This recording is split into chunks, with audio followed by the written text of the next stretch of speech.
Olá pessoal, boa noite a todos. Bom, então, dando continuidade aí ao nosso conteúdo, hoje vai ser o nosso último tópico, né, do conteúdo que nós temos que trabalhar. E aí, na próxima aula, no dia 7, eu vou fazer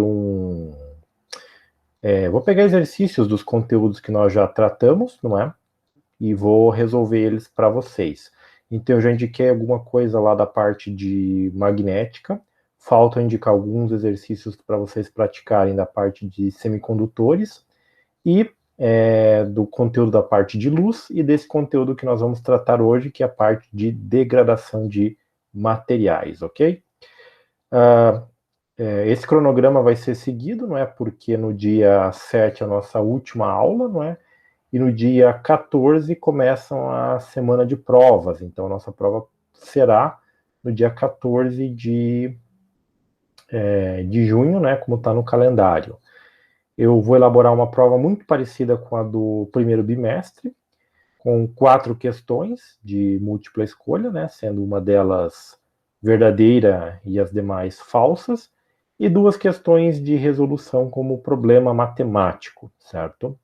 E aí a prova vai ficar disponível lá das 19 até as 23h30, como foi o caso anterior.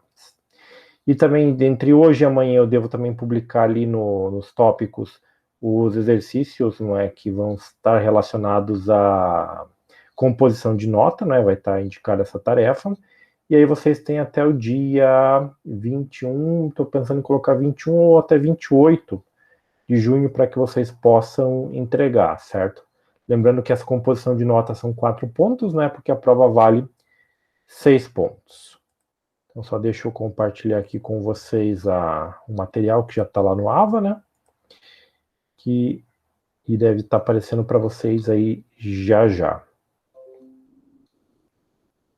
Então, já deve estar por aí, né? Beleza. Então, se alguém tiver alguma dúvida antes disso, aí pode falar. Professor, queria saber se teria como o professor colocar as respostas no final para a gente saber se está fazendo certo ou não. Ah, sim, claro, claro, claro. Eu vou também deixar junto com as respostas daí. Tá ok, muito obrigado. Imagina. Bom, então, como vocês devem ter visto lá no AVA, né, hoje a gente vai falar da parte de degradação dos materiais. Então, quando a gente trata da degradação, basicamente, isso está associado à perda de propriedades físicas dos materiais. E geralmente essas degradações elas estão associadas a reações químicas, não é, ou fotofísicas ou físico-químicas, em que os materiais eles perdem resistência mecânica, a condutividade elétrica é diminuída aí no caso dos metais, as propriedades ópticas, não é, a aparência física deles é alterada, formação de óxidos, por exemplo, como veremos aí na aula de hoje, e propriedades magnéticas também podem ser perdidas ou alteradas, uma vez que está associado parte condutividade dos materiais. Enfim, uma série de parâmetros que podem ser alterados. Não é? E estima-se, né, não é, isso é um valor aí de alguns estudos aí, que 5% do PIB, né, do produto interno bruto, né, dos países industrializados, seja gasto aí na prevenção, manutenção ou substituição na questão de peças metálicas quando elas degradam. Não é? Então, a degradação para os metais especificamente estaria associada a processos corrosivos que nós vamos detalhar aí. Mas, de um modo geral, a degradação ela faz com que os materiais eles deixem ou tenham a sua vida útil reduzida, certo? Então, em alguns casos, não é, isso está associado à utilização deles em ambientes que eles não seriam pensados. Então, como engenheiros, quando vocês forem projetar qualquer coisa, a questão ambiental que cerca os materiais, as intempéries climáticas, só para citar alguns parâmetros, devem ser levados em consideração no projeto, justamente, não é, para que você tenha o melhor rendimento daquele material, porque muitas vezes a questão da produção do material e a sua utilização ele tem um certo custo, não é? Que pode ser maximizado ao longo do tempo se ele for corretamente utilizado. Então, o que eu vou detalhar mais aqui hoje, nessa questão da degradação, é com relação aos metais, não é, que seriam os processos corrosivos. Vou falar um pouco sobre a parte de materiais poliméricos e cerâmicos, mas não vai ser assim tão extenso. Por quê? Porque a gente vai entender, com base ali no tipo de ligação que esses materiais fazem, como é que eles são, como se dá esse processo de degradação. Então, começando pelos metais, aqui a gente tem um exemplo, não é, de uma peça metálica de zinco, não é, que sofre ao chamado processo de corrosão, que nada mais é do que duas semi-reações químicas. Então, uma delas é a oxidação. A oxidação sempre está associada à perda de elétrons, então qualquer coisa que se diga que sofreu um processo de oxidação, independente da natureza, metálica, cerâmica ou polimérica, você está falando de oxidação. Perda de elétrons é oxidação. Processos de queima, não é pensando na queima mesmo, é um processo de oxidação, pois você tem a perda de elétrons associado a isso. E a outra é a chamada de redução, é quando você ganha ou retém elétrons. Então, todo o processo de corrosão são essas duas reações químicas acontecendo. Então, alguém vai perder elétrons e alguém vai receber esses elétrons. Então, no caso do processo de oxidação aqui do zinco, o que acontece? De maneira geral, a semi-reação de oxidação é essa que aparece aqui. Você tem esse M que representa o metal na forma metálica, certo?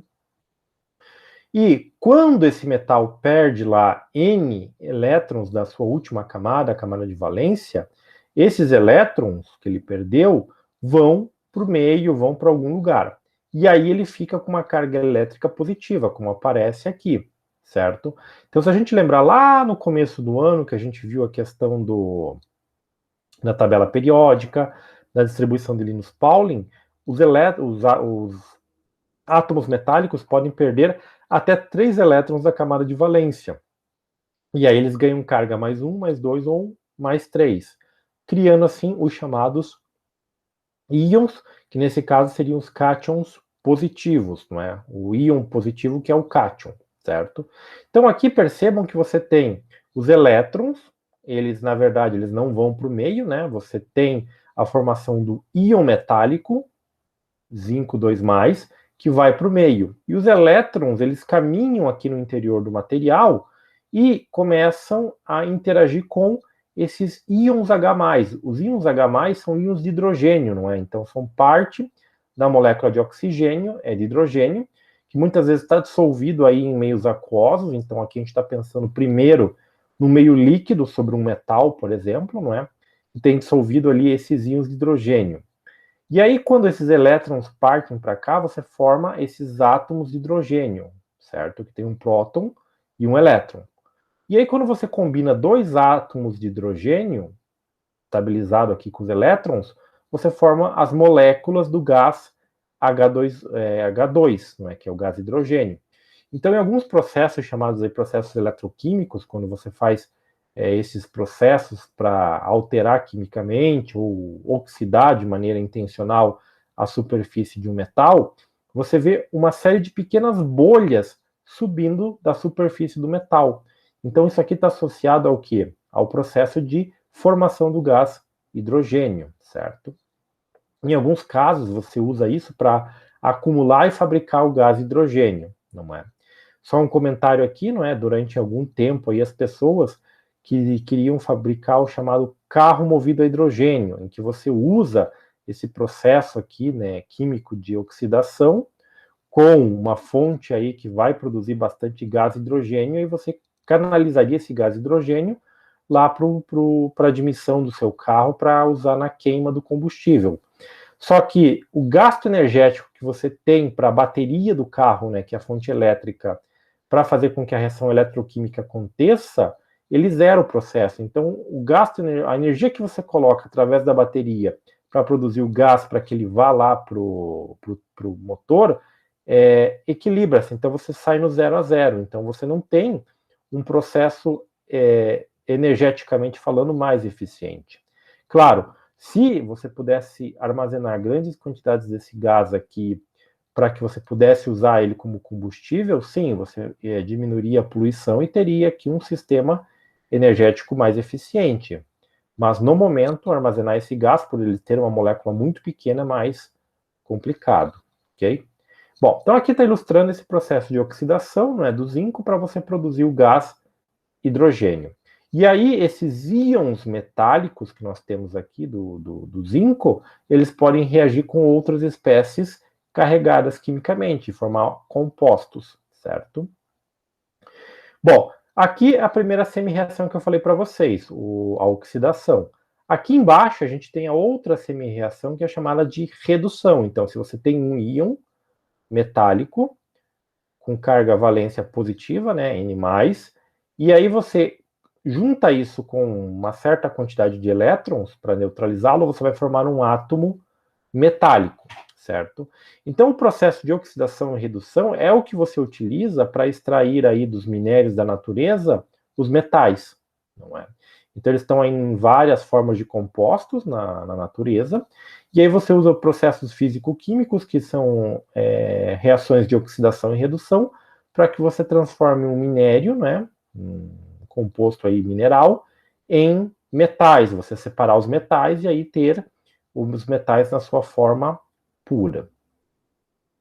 Bom, se você combinar nessas estruturas aqui, que são chamadas células eletroquímicas, em que você permite certas reações, você pode obter potenciais elétricos se você combinar certas espécies metálicas. Então, por exemplo, se você tiver de um lado uma peça metálica de ferro e aqui de cobre, interligar eles externamente com um circuito, não é? Através de um voltímetro aqui, e uma membrana semipermeável, fazendo com que alguns íons, não é, nessas soluções possam migrar de um lado para o outro, para que você tenha efetivamente um circuito elétrico. E desse lado aqui você tem apenas uma solução de íons de ferro 2+, né? Algum líquido que tenha esses íons aqui. E aqui, íons de cobre 2+, o que acontece? Quando você estabelece esse circuito, uma corrente elétrica vem do ferro na direção do cobre, não é? O ferro ele vai ser corroído, não é? Ele vai ser oxidado. Então, os átomos de ferro vão perder elétrons, que vêm por esse circuito aqui, e os íons de ferro vão então se acumular na solução. Desse outro lado aqui, os íons de cobre, que estão na solução, eles vão chegar nessa superfície do metal, não é, do cobre, vão receber aqueles elétrons e vão se transformar em cobre metálico. Então aqui eu posso recobrir ou aumentar a quantidade de cobre desse lado aqui, pegando os íons de cobre que estão na solução, certo? E nesse caso específico, o potencial que se estabelece aqui para ter uma corrente vai ser de 0,78 volts. Se eu trocar os materiais, ou seja, o cobre por zinco, o que vai acontecer é que o ferro vai passar a ser reduzido, ou seja, os íons de ferro vão se depositar em forma metálica nessa peça deste lado aqui, do lado esquerdo desse recipiente, e o zinco vai ser oxidado, ele vai perder os elétrons e vai formar íons de zinco que vão ficar diluídos aqui nesta solução. Então percebam que também o sentido do potencial e da corrente altera dependendo do tipo de metal que eu escolho aqui. Então, esse processo aqui ele foi utilizado lá antigamente justamente para estudar essas questões das reatividades químicas, combinando soluções aí de ácidos, bases e metais, o que levou depois ao desenvolvimento das chamadas células eletroquímicas ou as pilhas eletroquímicas, que é o que nós utilizamos hoje, certo? Como fonte, digamos, de energia aí para celulares, relógios, baterias de notebooks, tablets e por aí vai, certo? Então, as pilhas convencionais, elas têm um sistema aqui com metais e uma espécie de produto químico que promove essa reação, que faz com que você tenha uma diferença de potencial e uma disponibilidade de cargas elétricas, e assim ele funcione como uma é um sistema de baterias. Perdão. Bom, e então, isso também ajudou a entender essa questão da corrosão e da degradação dos materiais, para saber, assim, em quais ambientes, em quais situações você poderia aplicá-los, certo? Então, se você levar aqui e determinar se o metal, você pode determinar se o metal, numa certa condição, ele vai ser anodo ou catodo.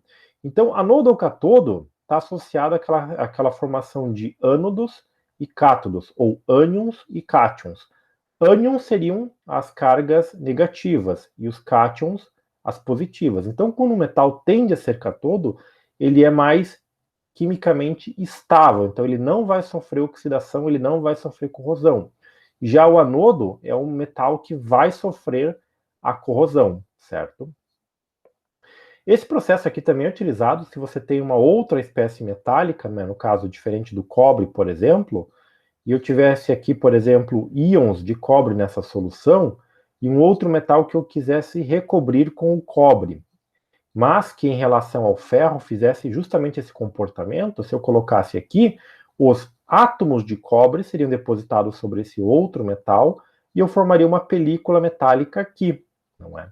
Então, alguns processos aí de niquelação, de cromagem, não é, de galvanização, como a gente vai ver mais para frente, estariam associados a esse tipo de processo eletroquímico, certo? Então, para algumas aplicações práticas, eu utilizo a chamada série galvânica, não é? Que é uma relação entre esses potenciais elétricos que você obtém aí quando você combina os metais. Então, a série galvânica é essa que aparece aqui. Então, os metais que geralmente aparecem nessa série aqui mais no topo, eles têm esse caráter mais catódico, eles vão ser os cátodos, que vão ser materiais mais inertes. Então, aqui a gente tem, olha só, o ouro, certo? O hidrogênio, a platina, a prata e o ferro. E os elementos que tendem a ficar mais aqui embaixo, eles seriam os anodos, os anódicos, os materiais anódicos, em que eles vão ter mais facilidades de serem corroídos, de formar de produzir os íons positivos que vão para a solução, certo? E aqui eu tenho os valores desses potenciais aqui. É claro que essa série ela é medida em condições ideais de temperatura e pressão, ou seja, é a situação mais ideal possível. E esses potenciais, eles são medidos em relação ao chamado eletrodo de referência. Então, o metal, aqui tem uma configuração experimental para você medir, não é, esses potenciais aqui, em relação a essa configuração, em que este eletrodo aqui é sempre inerte, é um eletrodo de platina, não é? Ele não vai sofrer nem oxidação nem corrosão, e você faz borbulhar aqui para dentro o gás hidrogênio, justamente para que você tenha essa troca aqui, esse circuito elétrico estabelecendo. E aí o que você varia são esses metais aqui, não é, que vão sofrer o processo de corrosão, ou vão ser os meus anodos. Esse aqui sempre vai ser o meu catodo, certo? E aí, colocando um multímetro aqui e mudando os metais, eu posso medir o potencial sempre em relação a esse eletrodo padrão ou de referência, né, que é a platina com gás hidrogênio. Então, no caso aqui, vamos pegar, por exemplo, o cobre, não é? Esse potencial aqui positivo de 0,340, não é, que os elétrons migram aqui da esquerda para a direita, é medido em relação a esse cara aqui. Se eu pegar, por exemplo, aqui o zinco, menos 0,763, a corrente migra para o lado contrário, ou seja, da direita para a esquerda. E em relação a esse sistema aqui, certo? Então, essa série galvânica, ela nos leva a uma outra série que está aqui representada, só que nesse caso ela não tem esses valores. Por quê? Porque esses valores são medidos em condições ideais. E quando você tem os processos, digamos assim, eletroquímicos que ocorrem aí mais corriqueiramente, assim, nos meios envolvendo líquidos, você tem diferenças, porque isso aqui vai depender da concentração entre os materiais. Então, essa solução aqui de zinco, né, de íons de zinco a 1 molar, ela é mantida constante nesse processo aqui, ideal. E nos casos mais reais, que nos trazem essa tabela aqui, a concentração muda, a temperatura muda, a corrente, a pureza dos materiais envolvidos, outras contaminações do meio. Então, tudo isso são muitas variáveis que, para você medir o potencial, efetivamente falando, fica mais complicado, certo? Então, isso aqui nos dá digamos assim, um indicativo, não é, dessa questão da estabilidade ou da inércia eletroquímica dos metais, não é? Sendo que esses aqui são mais inertes e esses aqui mais reativos.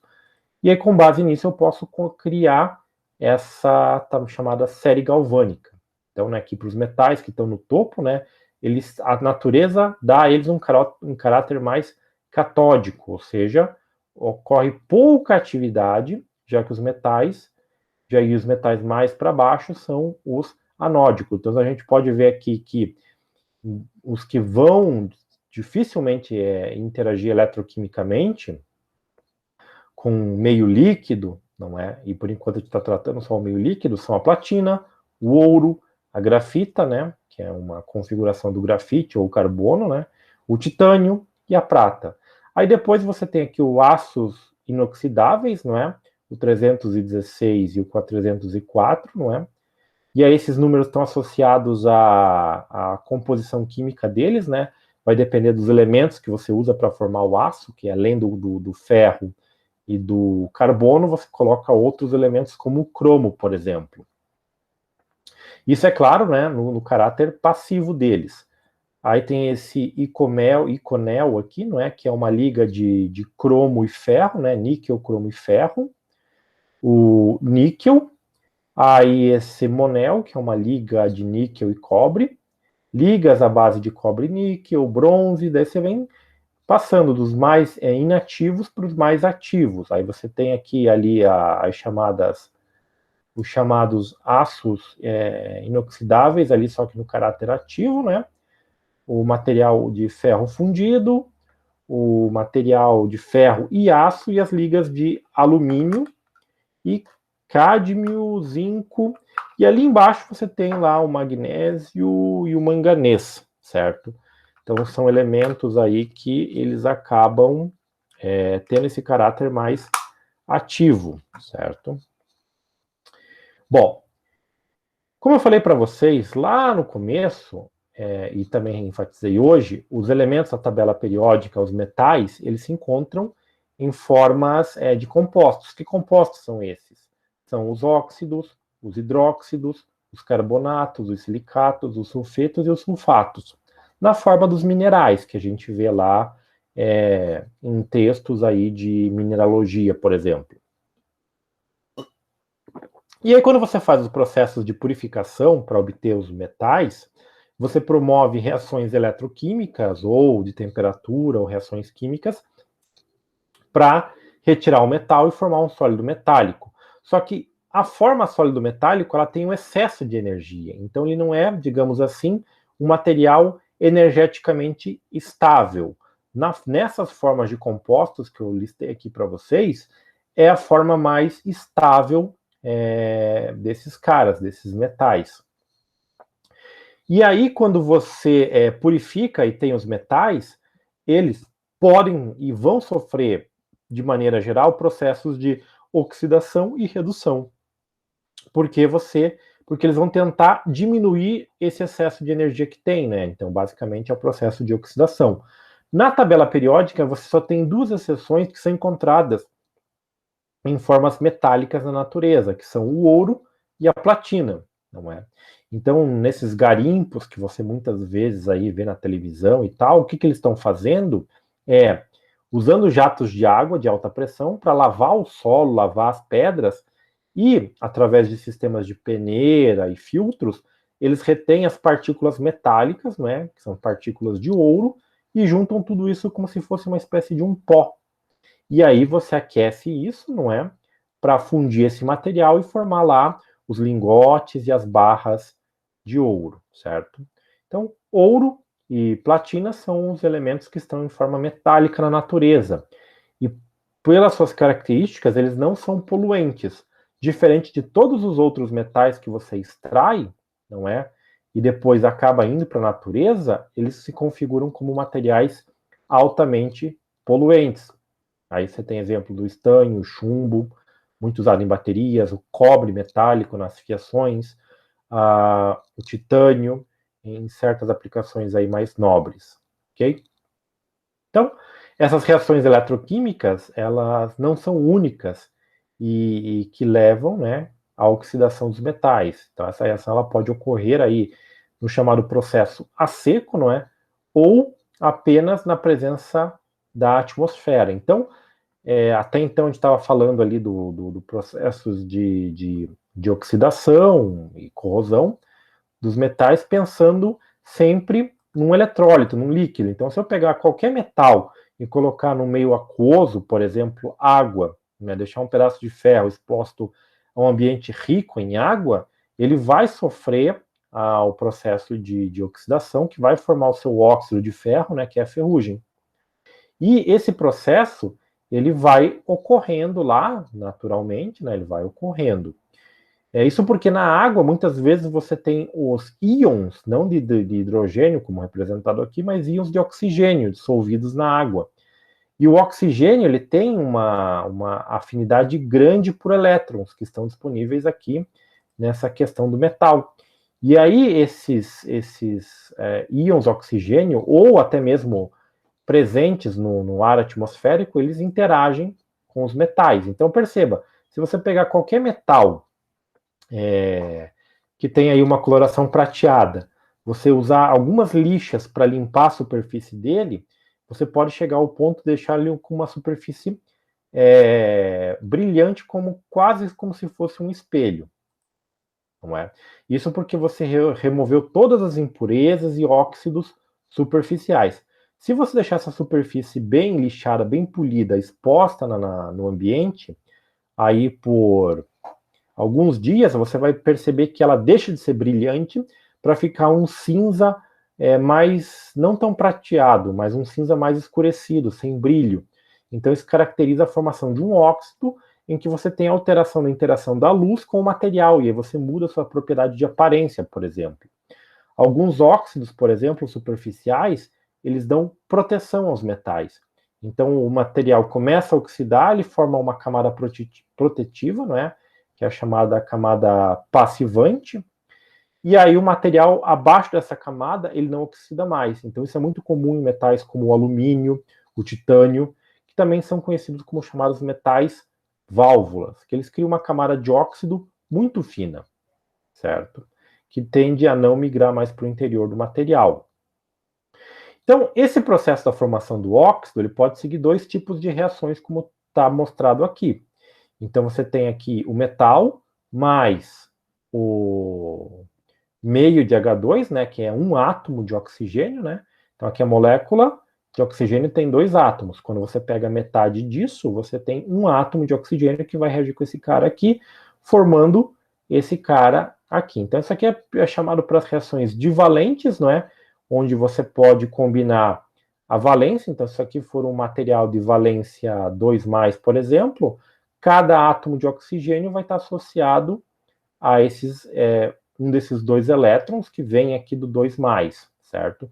E aí você forma um óxido desta forma aqui, com a mesma quantidade de metal e oxigênio. E quando não é um divalente, não é? Ou seja, o seu nível aqui de oxidação não é o 2+, você tem que levar em consideração essa relação, em que vai ser AM mais B sobre 2 vezes O2. E aí você tem aqueles óxidos, não é? O SO2, por exemplo, caberia nessa situação aqui, em que o A é 1, e o O e o B, no caso, é 2, né? E outros óxidos que você forma para ter digamos, um equilíbrio químico no processo de reação, certo? Então, a formação de óxidos, ela está associada à oxidação, que é um processo de degradação dos metais, não é? E muitas vezes você pode avaliar, e aí você tem textos e mais textos, literaturas, artigos, que tratam só sobre esses processos aí de formação de óxidos, que podem ser protetivos ou não, que podem se reconstituir e formar uma proteção para os metais, não é? E aí tem uma série de equações que avaliam isso. Então eu peguei aqui as mais, digamos, interessantes para a gente observar. Então, no caso aqui, quando você tem a formação do óxido, você tem uma mudança química na superfície do material. E aí muitas vezes você tem agregação de matéria nessa superfície metálica. Então você ganha massa, você ganha peso sobre esse material. Então essa camada que se forma ali, que ela cresce, ela pode ser efetivamente protetora, não é? E aí essa questão da proteção dela pode ser avaliada através dessa razão, que é chamada de razão Peeling-Bedworth, em que eles avaliaram justamente isso, não é? Esse A0 aqui seria a questão da massa, não é? Da massa atômica do metal, não é? Ou melhor, a massa atômica associada ao óxido, aqui a massa específica do metal, aqui embaixo ao peso atômico do metal e aqui a massa específica do óxido. Então, fazendo essa razão desses produtos aqui, né? Massa específica do óxido, do metal, massa específica do peso atômico do metal e massa específica do óxido, você vai ter uma razão. Essa razão permite você construir uma tabela com valores como esses que estão aqui. Então, se o material tiver uma razão ali que está entre 1 e 2, ou muito perto de 1 e muito perto de 2, o óxido formado vai ter um caráter protetivo, ou seja, formou o óxido, o metal aqui embaixo vai estar protegido, certo? Você pode manter ele nesse ambiente de oxidação, com bastante íons de oxigênio, que os íons de oxigênio não vão conseguir acessar essa camada metálica. Por quê? Porque você formou essa camada de óxido, não é? Para que ela continue crescendo, os elétrons têm que migrar do metal para cá, da esquerda para a direita, para encontrar esses caras aqui, os íons O2. Não é? E aí você tem a combinação do O2 com os íons do metal, e aí você tem a formação da camada de óxido, certo? Bom, só que daí, como esse processo aqui depende de conceitos da difusão, não é? Do coeficiente de difusibilidade desse cara nesse óxido, desse íon nesse óxido, não é?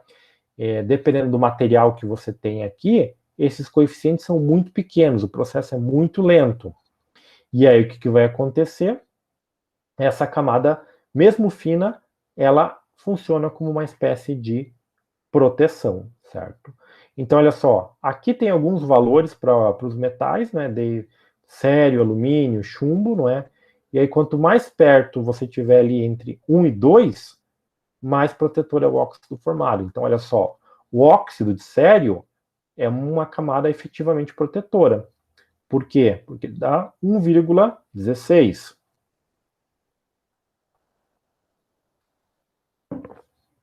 Já para o cobalto, não, né? Ele está abaixo da unidade, 0,45. Então, o óxido que se forma com esse metal aqui não é muito protetor. A mesma coisa vale para o lítio, para o sódio. Para o cádmio, mais ou menos, porque é 1,21. Que forma, que estaria ali, ó. O cromo, ele está longe de 1, né? Mas está quase como 2. É um excelente material cujo óxido protetor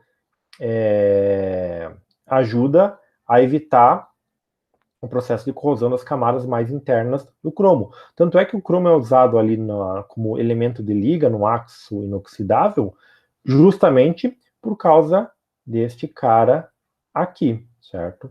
Já o tungstênio 3,4, o molibdênio 4, aqui é o urânio 3,05. Então eles tendem a formar óxidos que não são muito protetores, certo? Então, desse cara aqui, quando a razão está entre 1 e 2, esses valores são os que indicam a formação de uma camada óxida compacta, que não tem porosidade, né, que não deixa os íons migrarem de um lado para o outro, e que adere bem a essa superfície, não é? formando aí uma propriedade de escudo. E em alguns casos, essa camada óxida ela é benéfica. Por exemplo, implantes metálicos. Basicamente, hoje, um dos melhores metais que é utilizado para a formação do implante é o titânio. Por quê? Ele é leve, tem uma resistência mecânica muito parecida com a resistência mecânica do osso, o que é importante, não é? Porque se fosse um material muito mais resistente, é como se o osso sofresse um processo de fragilização. Por quê? Porque esse metal mais resistente acabaria suportando toda a carga, deixando o osso mais enfraquecido, não é?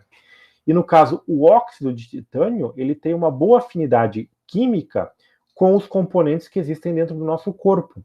Então, quando são feitos aí próteses de parafusos, hastes e tudo mais, que você coloca como implante nos ossos, o titânio ele forma esse óxido, você até trata a sua superfície para que seja mais fácil que ela forme esses óxidos, que vão, digamos assim, interagir melhor com os nossos ossos, não é?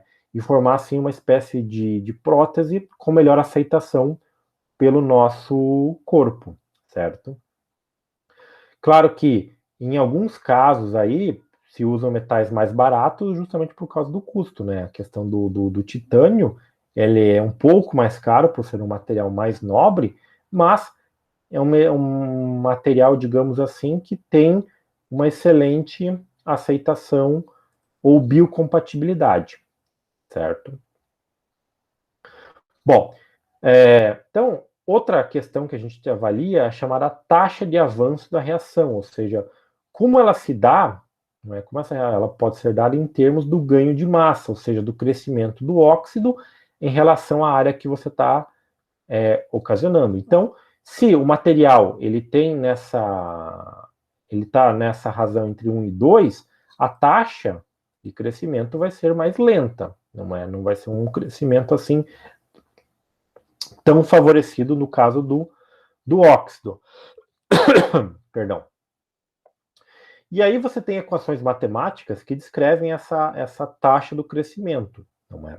Então, para uma taxa que depende aqui da difusão iônica, não é? Que resulta em um óxido não poroso, compacto e aderente ao metal, essa taxa de crescimento ela é representada por essa equação aqui, que é uma equação chamada de equação parabólica, porque o crescimento W, né, ao quadrado, é igual a K1, que é uma constante, vezes o tempo, mais K2, que é uma outra constante. Então, isso aqui vai depender da espécie metálica que você tem com a sua interação com o oxigênio, certo? Aí, jogando esse 2 para cá, né, essa raiz quadrada vira uma raiz quadrada. E aí, o seu comportamento, né, do ganho, do crescimento da camada em relação ao tempo, é dado por essa curva em azul aqui, certo? Então, perceba que o crescimento para longos períodos de tempo não é tão grande assim, porque é um óxido mais compacto que protege a camada de metal.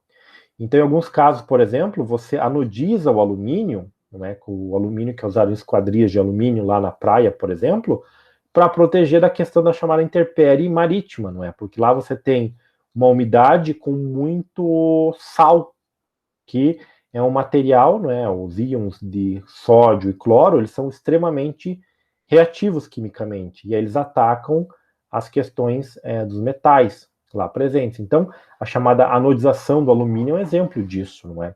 Em alguns casos, sistemas eletrônicos também, você usa ligas de alumínio e você anodiza esse alumínio justamente para que ele fique mais quimicamente inerte. Alguns outros óxidos, por exemplo, têm essas camadas porosas, não é? Eles formam poros, ou estruturas que permeiam, que é permitido com que os íons permeiem pelo interior do óxido, não é? E cheguem mais rapidamente aqui, facilitando esse crescimento do óxido e a corrosão e aumentando a corrosão do metal. Então, nesse caso, a relação matemática que descreve o crescimento do óxido W é igual a K3 vezes o tempo, é uma reação linear, então essa daqui. Então, essa daqui você percebe que ele cresce muito mais rapidamente com o passar do tempo. Já em alguns casos, tem camadas de óxidos que são muito finas, até no máximo 100 nanômetros de espessura. E aí o que acontece? O crescimento vai depender logaritmicamente dos materiais envolvidos. Lembrando que essas constantes aqui dependem das espécies atômicas envolvidas, certo? E aí você tem essa questão da formação do óxido. Então, por exemplo, certos equipamentos eletrônicos que estão em, digamos, ambientes que têm uma umidade relativa do ar alta, esse ar vai se acumular no interior do equipamento. Enquanto o equipamento estiver em funcionamento, você tem o calor, essa umidade não condensa. Mas digamos que você leve esse equipamento para um lugar frio, por exemplo. Aquela umidade presente no ar no interior do equipamento vai condensar. Essa condensação forma água, que pode ter compostos químicos, ou até mesmo o oxigênio ali dissolvido na água. E esse oxigênio, quando ele entrar em contato com os terminais elétricos ali do seu equipamento, vão acontecer reações químicas que podem formar camadas óxidas como essa daqui. E o óxido é um péssimo condutor elétrico, não é? Então, se você quer que o seu sinal elétrico migre, ou depende muito da migração dele na superfície do seu contato elétrico, o que você vai fazer? Você não vai querer uma formação de uma camada de óxido, certo? Então, lembram da aula dos semicondutores que você tinha ali o polímero para encapsulamento? É justamente para proteção dos terminais que são formados com materiais que, apesar de serem mais, digamos, catódicos, terem esse caráter de proteção, você não quer, você quer evitar a todo custo que se formem óxidos ou tenha absorção de impurezas ali na superfície. Então, você coloca a resina polimérica justamente para que você não tenha esses caras aqui submetidos a impurezas que venham formar óxidos na superfície do material, certo? Então, olha só, os ambientes corrosivos, né, eles podem, o que eles incluem, né, pode ser considerado ambientes corrosivos, a atmosfera, não é? Dependendo, então, se a atmosfera próximo de fábricas que trabalhem com produtos químicos, que liberam certos produtos ou soluções aquosas, solos, a parte de ácidos, bases, solventes inorgânicos, sais fundidos, metais em formato líquido, não é? Então, metais em altas temperaturas e não menos importante, né, o corpo humano. Então, tudo isso são ambientes que têm maior ou menor grau corrosivo. Então, lembra que eu falei ali atrás da questão do titânio como implante metálico? Então, nós temos justamente essa questão aí, não é? Que nós temos substâncias orgânicas no nosso corpo que atuam de maneira ácida ou básica que podem corroer. Então, é por isso que não pode se colocar qualquer metal no interior do corpo por uma prótese, não é? Então, a umidade contendo oxigênio dissolvido, né, é a principal causa de corrosão aí em grandes instalações metálicas, não é? E aí você tem que procurar uma maneira de proteger essas superfícies, não é? A questão do ferro fundido, por exemplo, aço, alumínio, cobre, latão e alguns ácidos inoxidáveis, você pode usar eles para o quê? Para ambientes em que você tenha bastante água, principalmente água doce, não é? Diferente da água do mar, que tem altas concentrações, tem até 3,5% do seu peso como sal dissolvido, né? E aí você tem a formação dos íons cloro e sódio. E aí, nesse caso, seria interessante usar elementos metálicos como o titânio, o latão, algumas ligas de bronze ou ligas de cobre. Cobre e níquel, né? Ligas de níquel, cromo e molibdênio, que seriam resistentes a esse tipo de corrosão à água do mar, certo? E a questão de solo, às vezes você precisa montar uma estrutura metálica que vai ficar enterrada, vai ficar em contato direto com o solo. Então você tem que verificar a questão aí da suscetibilidade do solo e a corrosão do metal para aquele tipo de solo. E aí fazer proteções, como a gente já vai falar mais aí para frente, não é? Então, por exemplo, ferros fundidos, ácidos carbonos, são comuns tanto com revestimentos superficiais de proteção, quanto sem esses revestimentos, não é? E são mais econômicos para estruturas subterrâneas, não é? Então, construção de estrutura de ponte, por exemplo, você usa uma base de ferro fundido. porque do ponto de vista de corrosão e aplicação econômica, eles convergem aí por um fator comum, certo? Então, o tipo de liga ou metal puro que você vai utilizar vai depender das condições ambientes que ele vai estar submetido, certo? E aí você pode, muitas vezes, escolher um metal, por exemplo, alumínio, que ele sabe que ele vai criar uma camada óxida que vai render proteção para ele, não é sem muito esforço, certo?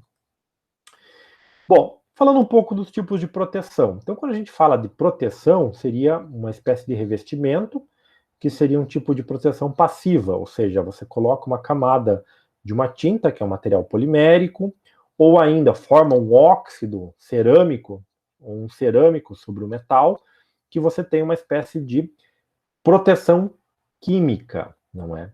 E esse tipo de proteção, ela fica lá, ela não vai ter nenhum agente que atue diretamente, diferente aí dessas ilustrações que nós temos aqui as proteções chamadas ativas, certo? Então, algumas técnicas mais gerais aí para proteção contra a corrosão seria, né, a seleção dos materiais, não é? A alteração do ambiente, se você puder, se for um ambiente pequeno, você puder alterar ele, a questão do projeto, né, envolvendo, né, o material escolhido, revestimentos, pinturas e coisas do gênero, e a chamada proteção catódica. Então, a proteção catódica é a mais versátil e a que melhor apresenta eficiência nesses quesitos, não é? Então, no caso, um exemplo se você tem, por exemplo, uma tubulação de aço ou a base de ferro, você pode ligar ela através de um fio condutor a um depósito de magnésio. Por quê? O que vai acontecer? No processo de oxidação-redução, os elétrons vão migrar nesse condutor aqui do tubo de aço para o magnésio. E aí, como esse cara aqui ele é mais reativo, o solo ou as espécies reativas vão atacar ele. E aí você vai transformar esse cara aqui numa espécie de catodo e esse cara aqui no anodo, certo? É isso que constitui a proteção catódica. Você usa espécies quimicamente diferentes para que você tenha essa situação aqui. E aí esse depósito de magnésio vai ser corroído com o tempo, mas a tubulação que transporta água, gás ou qualquer outro fluido, né, feita à base de aço, ela não vai ser atacada, ou o seu ataque vai ser muito mais lento. Ou ainda, se você tiver tanques aqui para armazenar líquidos, gases subterrâneo, você tem aqui geralmente um sistema ativo, em que você aplica um potencial elétrico e uma corrente, em que esse cara fique negativamente carregado e esse positivamente. Esse cara se torna, então, o nosso catodo, e esse o nosso anodo, e esse material ele começa a ser consumido. E aí, é claro, você vai ter um circuito externo com o ambiente, então com o solo envolvido aqui, não é? E isso vai fazer com que o seu sistema seja equilibrado. Além do sistema anódico, outro sistema de proteção seria a utilização de inibidores, que são substâncias químicas, não é? Que você coloca em sistemas fechados, aí como radiadores de automóveis ou caldeiras a vapor, que são substâncias químicas que vão agir para evitar o processo de oxidação, não é? Interferindo nisso daqui e pedindo que você forme o óxido. Então, aqueles aditivos que você coloca na água do radiador, por exemplo, o radiador vai receber o quê? Água quente. Água quente, processos térmicos vão dar mais energia para os íons dissolvidos ali no meio aquoso para atacar o metal do radiador, né? E onde ele passa lá no interior do seu motor para resfriar. Então, quando você coloca os aditivos, eles quimicamente vão inibir o processo de oxidação. Então, se você, por exemplo, tem um teste que é feito para saber se o aditivo que você tem lá na água do reservatório do radiador tá bom ou não, é colocar uma palha de aço, né, essas palhas de aço mais grossas, por exemplo, lá no interior e deixar um tempo de molho. E aí, se você retirar e a palha de aço não mudar o aspecto físico, ela não corroer, não formar pontos de oxidação, ou não enferrujar, é sinal que o aditivo do líquido lá do arrefecimento do motor tá legal. Agora, se você tirar e ela apresentar uma oxidação, significa que aquela água está bem mais reativa e você precisaria, digamos, trocar isso dali para evitar corrosões nas partes metálicas do seu sistema de arrefecimento do carro, certo? Então, esses processos aqui de proteção, né, a proteção catódica, os inibidores, eles são alguns dos muitos processos que existem. Os mais de ponta hoje, por exemplo, visam o estudo de tintas que simulariam, digamos, o nosso sistema imunológico. Então, por exemplo, se você se arranha, você se faz um pequeno arranhão na sua pele, o seu sistema imunológico vai fechar esse arranhão através de um processo biológico. As tintas mais modernas de proteção, elas têm substâncias químicas que percebem que quando houve um arranhão na superfície que removeu a tinta, que deixou o metal exposto, vai promover uma reação química que vai fazer a formação de um óxido ou a regeneração da tinta justamente naquela região em que o metal está exposto. É como se fosse um processo de cura da tinta, e aí você protege o revestimento, não é? Ou o revestimento ele se protege para que não ocorra a oxidação do metal abaixo dele, certo? O processo de galvanização também consiste nisso. Então, aqueles processos de niquelação, de você cromar as superfícies dos metais, elas ajudam a manter o metal, digamos assim, protegido, não é? Então, a galvanização que eu estou mostrando aqui para vocês, ela está associada a um banho de zinco, que geralmente você coloca em ligas ferrosas ou nos aços, justamente para que o zinco seja protegido. Então, olha só, eu sei que o zinco ele tende a oxidar mais facilmente do que o aço. Quando isso acontece, você forma os íons de zinco que vão para o meio. Os elétrons que se perderam, eles vão ser direcionados naturalmente para essas regiões em que o aço ou as ligas de ferro estão expostas. E com isso, essa região aqui, ela ganha um caráter catódico, ou seja, mais inerte quimicamente. E aí ela tem uma boa resistência ao processo de oxidação. Então, geralmente, você pega o seu material, você faz um processo de limpeza, não é, para tirar impurezas da superfície. Depois, você dá um banho ácido para deixar essa superfície mais reativa, para que você tenha uma boa adesão quimicamente falando e energeticamente com o zinco. Aí você limpa o resíduo de ácido e aí você banha isso daqui numa grande piscina de zinco derretido, não é? E aí você remove e aqui você tem essas peças recobridas. Então o zinco está com esse aspecto prateado mais vivo justamente porque ele está aqui sem sofrer oxidação, certo? Então o chamado zincado que você coloca aí nos materiais é justamente para ter essa camada metálica que vai ser digamos assim, corroída no processo e proteger o metal que está abaixo. Eu não comentei antes, mas isso aqui também é chamado de eletrodo de sacrifício, né? Porque é o eletrodo que vai acabar sendo corroído no processo, ok? Então, parafusos, peças que você faz esse processo é justamente para proteção e para que elas quimicamente fiquem inertes, ok? Bom, falando um pouco agora dos materiais cerâmicos e poliméricos. Os materiais cerâmicos, a gente sabe que eles apresentam a ligação covalente. Então, é uma ligação que, quimicamente, ela é mais estável. Então, é difícil você ter uma substância, mesmo em altas concentrações ou em temperaturas mais elevadas, que façam com que essas substâncias, principalmente ácidos e bases, reajam com os materiais cerâmicos. Então, geralmente, quando você quer ter um recipiente para guardar líquidos que são muito reativos, como os ácidos e as bases, aqui representados alguns, você usa recipientes de vidro ou cerâmico vitrificado, justamente para que você possa, porque você não tem uma reação química muito favorável nesse processo, não é? A superfície do vidro, ela quimicamente, ela é mais inerte em relação a essas substâncias aqui, certo? E se você usar como revestimento em metais, por exemplo, esses caras também, eles funcionam como excelentes protetores, não é? Porque eles formam uma camada passivante que, quimicamente, não vai reagir com nada, não é? Contudo, eles não são flexíveis, então se o seu metal ou a sua peça metálica ela for flexível por alguma coisa que seja, e você flexionar ela com um cobrimento cerâmico, você quebra o recobrimento cerâmico e aí você perde a proteção. Então, nesses casos, você trabalha com os materiais poliméricos.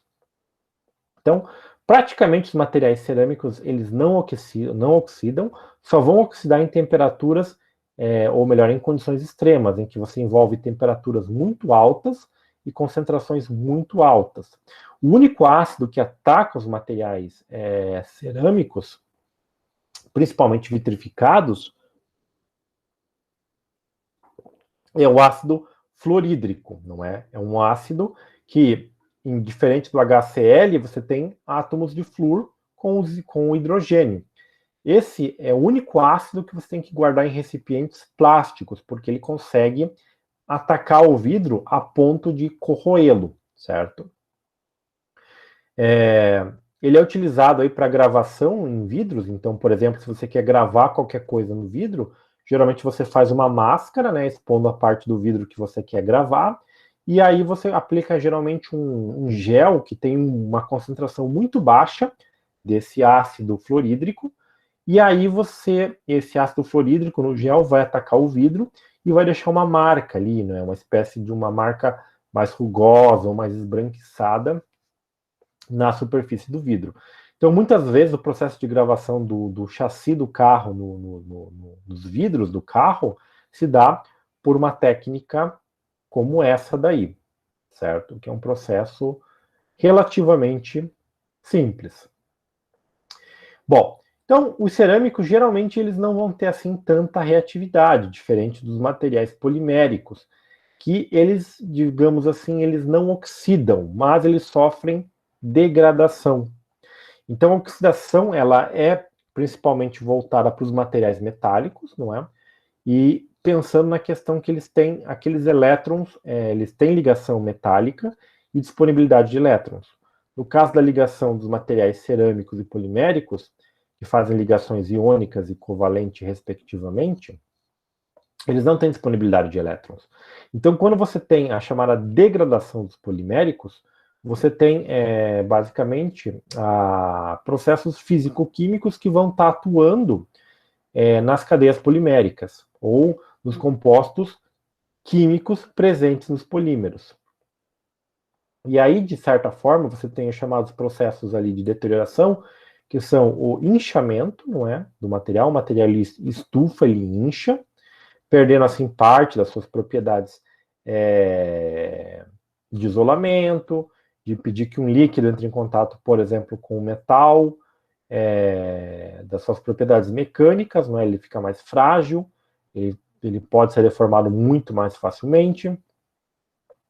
Sofrer a questão da dissolução, você tem a chamada ruptura das ligações, né, covalentes, formando aí outras ligações, ou chamadas ligações cruzadas, em que o material ele pode ficar mais frágil, não é? Fazendo aquelas redes reticuladas, que levam ali à formação assim de uma estrutura que não é tão maleável, certo? E eles ficarem mais suscetíveis à questão da energia térmica ou outras reações químicas ou ainda processos de radiação, ok? Então, como você envolve muitos compostos químicos envolvendo aí os polímeros, essa complexidade química nos mecanismos aí da degradação, eles não são todos bem conhecidos. Por quê? Dado o grande número de variáveis que você tem presentes, ok? Então, no caso dos polímeros, além do inchamento, você tem a dissolução, ou seja, o material se dissolve e deixa de atuar como uma espécie de revestimento ou proteção, certo? Então, dependendo do tipo de meio em que o material polimérico vai estar presente, ele pode ser uma boa escolha, porque ele pode resistir muito bem, ou não. Ele tem lá uma vida útil muito, muito curta por causa desses processos. Então, se o material ou parte do líquido permeia para dentro do polímero, ele vai aumentar o espaçamento e vai diminuir a interação entre as cadeias poliméricas. Isso se constitui o inchamento. E aí, se você traciona esse material polimérico, ele pode se desfazer, esfarelar, ele pode romper-se, justamente por causa disso. E a dissolução é que você tem uma substância química líquida que está dissolvendo o seu material polimérico. Então, por exemplo, certos materiais à base de plástico, por exemplo, ou borrachas, se você colocar na gasolina, eles vão ficar muito mais moles, a ponto de parecer já quase uma graxa, ou uma espécie de elastômero, um elástico, em que ele vai se deformar de maneira permanentemente, com pouco esforço mecânico, certo? Então aqui, por exemplo, eu tenho alguns materiais poliméricos, não é? E aqui, algumas substâncias, por exemplo, os ácidos não oxidantes, né? Ou seja, ácido sulfúrico com uma concentração de 20%, ácidos oxidantes, como no caso o ácido nítrico, não é? 10%, um ácido bastante forte. Soluções aquosas salinas, não é? Então eu tenho sal dissolvido nelas, alcális, ou seja, hidróxidos em soluções aquosas, né, soluções básicas, solventes polares, por exemplo, como esses daqui, a base de carbono, hidrogênio e hidroxilas, solventes não polares, como esses aqui, não é, a base de oxigênio, de carbono e hidrogênio, e a questão da água. E aqui, a questão da resistência deles, que pode ser satisfatória, questionável ou insatisfatório. Então, por exemplo, o politetrafluoretileno, né, que é o Teflon, ele é satisfatório na maioria dos ambientes aqui. Então, quimicamente, ele é difícil de reagir. Já, por exemplo, o nylon 66, ele é insatisfatório nessa questão aqui dos ácidos oxidantes e não oxidantes. Na questão da água, ele seria satisfatório. Policarbonato, ele é questionável, insatisfatório aqui. Óxido de vamos pegar o outro aqui. Silicone, por exemplo. As borrachas à base de silicone. Ele é questionável, né, nesses ácidos oxidantes. Nos não oxidantes. Nos oxidantes, ele é insatisfatório. Nas soluções aquosas e salinas, satisfatório. Satisfatório aqui nas bases. Nos solventes polares é satisfatório. Na água em geral, satisfatório, certo? Então percebam que a natureza do material polimérico envolvido, ele vai depender também do tipo de meio que ele vai estar submetido, certo? Aqui no caso, nessa outra tabelinha, eu tenho justamente o material, não é? E o tipo de situação que eu posso testar ele para verificar a sua vida útil. Então, em alguns casos, eu faço corpos de prova, não é? Com esses materiais poliméricos e submeto eles a testes de envelhecimento precoce, justamente para verificar a sua durabilidade. Então, por exemplo, por radiação ultravioleta, não é? Você tem esses parâmetros aqui. Então, você tem excelente, bom, razoável, usar com cautela e não recomendado. O isopreno ou material sintético, não é? Ele não é recomendado na questão da radiação solar direta, porque ele pode não, né? Ele sofre reações químicas devido à radiação UV, que vai fazer com que ele se deteriore rapidamente. Já em caso de oxidação, ele é bom.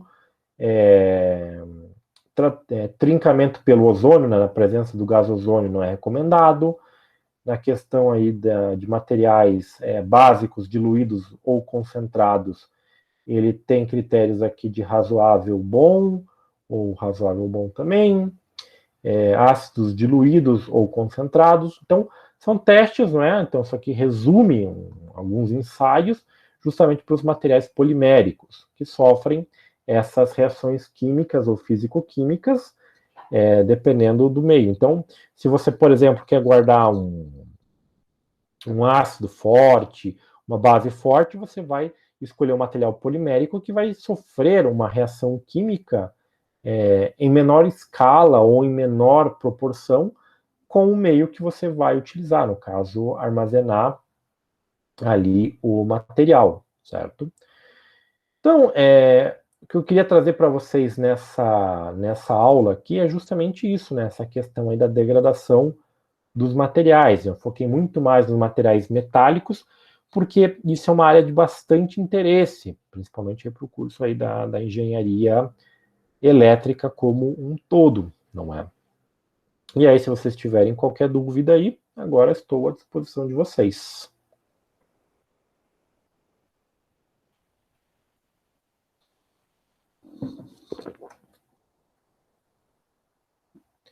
Senão, era isso aí que nós tínhamos por hoje, pessoal. Professor, eu tenho uma dúvida, mas na verdade não é sobre a aula, é sobre a prova que o senhor falou. Ia ter duas contas, só isso? Isso, vai ser no mesmo modelo muito parecido com a primeira prova, que você teria ali 2 problemas de cálculo, né, para resolver, e aí as outras 4 questões seriam questões de múltipla escolha. E agora com esse decreto de novo, a prova vai ser online, isso? Provavelmente vai ser online, não foi definido isso ainda, mas eu acredito que vai ficar nessa modalidade online novamente. Ah, entendi. Tá ok, então. Obrigado. Boa noite, professor. Isso aí, boa noite.